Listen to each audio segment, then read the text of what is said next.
Welcome to Transforming the Toddler Years, a Core 4 parenting podcast for conscious, cycle-breaking parents ready to turn toddler tantrums into teachable moments. Hi, I'm Cara Tyrrell, a lifetime lover of littles, mom to 2 grown and flown girls, and an early childhood educator. Through the show, I teach you my collaborative parenting methodology for nurturing your little human's mind, body, and spirit. Because how you connect and collaborate in the first 5 years is how you raise happy, healthy kids who grow into the best version of themselves and find true success in school and life. Welcome back, Toddler Tribe. So excited you are here. We are a little bit into our new year, and we're playing around with the words we choose, the tone we use, and connecting deeply to your toddlers, whether you are parents or teachers, so that you can create that connection that creates a different outcome. And today I'm talking about pronouns. Pronouns. The power of a well-placed, well-chosen pronoun is profound. It's a lot of P's, huh? So let's think about it for a second. Recently, I had a moment in my life that reminded me of this. I had tons of dishes I needed to do. I ran out of time because I needed to get out the door to get to church. I got home from church and the dishes were done. What a beautiful gift, right? Just a lovely thing that my husband did. And I noticed it. I was grateful for it. I was flooded with those emotions that we have where we realize somebody did something nice for somebody else, and I really sat inside it for a moment. So then I went to thank him, right? Gratitude. And we are not in gender roles in our household. I don't want to give that impression at all. Like the idea that the dishes are somehow mine to do, that's not it at all. It's just I had said I was going to do them. And so we are also a household that really measures and values our words, right? We say what we mean what we say, and we are a commitment made, commitment kept kind of people. So, I said, I didn't get to them. I ran out of time. I'll do them when I get home. That was me saying that. This gift that he gave by doing them for me, so well received. So I go to show gratitude and I say, thank you for doing the dishes. That was so kind of you. You didn't have to. I intended to get to them when I got back. And he said, in a kind tone, accepting my gratitude, yeah, I didn't mind. I did your dishes. Boom. Wow. Fully triggered. Now, all those feelings that I had of gratitude swapped immediately for, excuse me? Wait, tell me that again? You did my dishes? They're not mine. I don't own them. I mean, can you hear the difference already? That one little word swap. Did he mean it that way? No. And in fact, he caught himself immediately and said, oh, wait a minute. They're not your dishes. I did the dishes. I'm going to break this down for you in a moment. But what I want you to hear inside of this example is that the way we were spoken to, or the way we heard other people speak to each other from childhood, is what pre-programs these sentence structures and these responses to come out of us. My husband did grow up in a household that had very clearly defined gender roles. Honestly, still does. And in that household, the dishes are his mother's. They are her job. They do belong to her as prescribed by the way that both she and her husband my husband's dad, defined the way that works in their household. Well, when we got married, I made it very clear right out of the gate that was not how I was going to define things.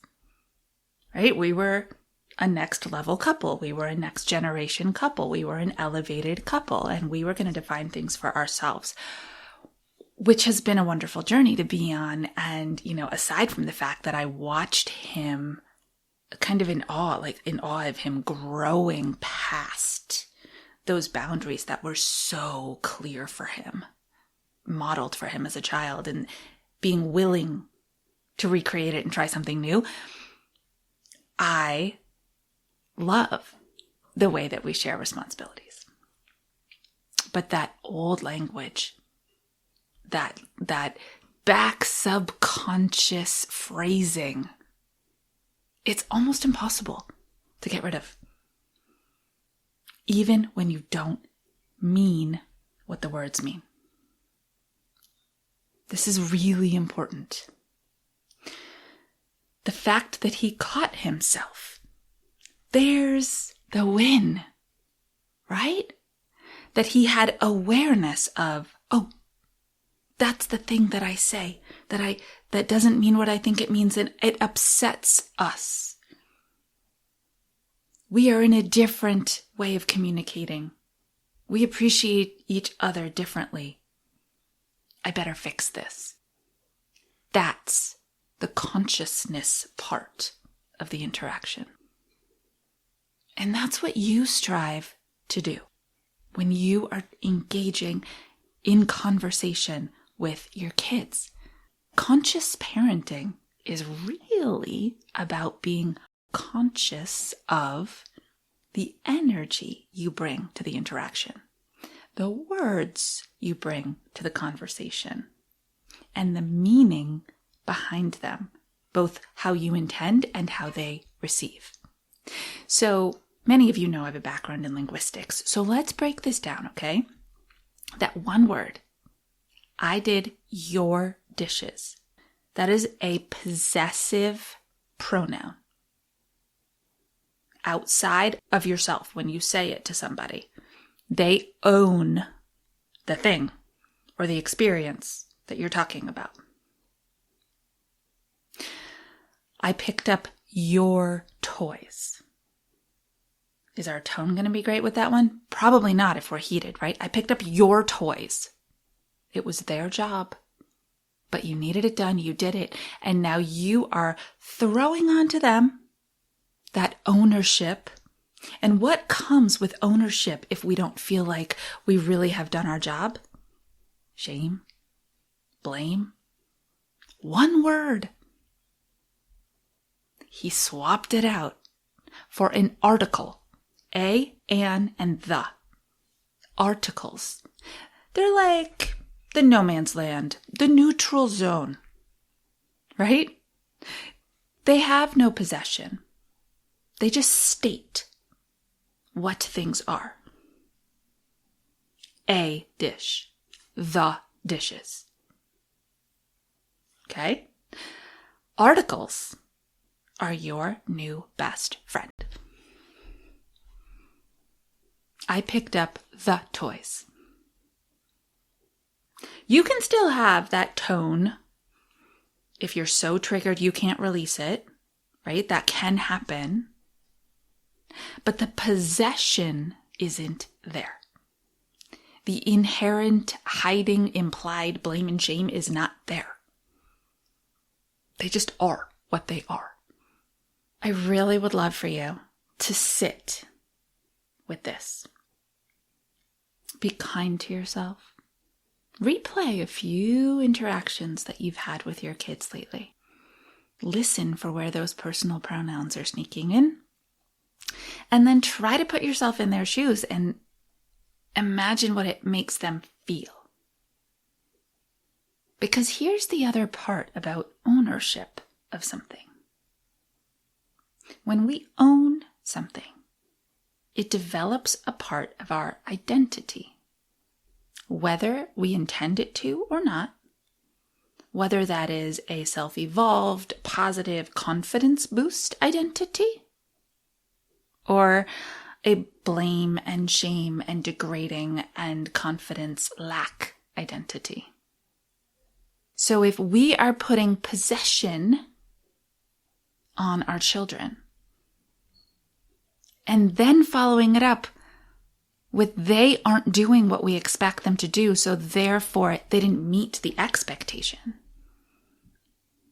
you're using words so incredibly unintentionally, and that's why I am breaking it apart piece by piece to develop an identity that says, I am not, I can't, I don't.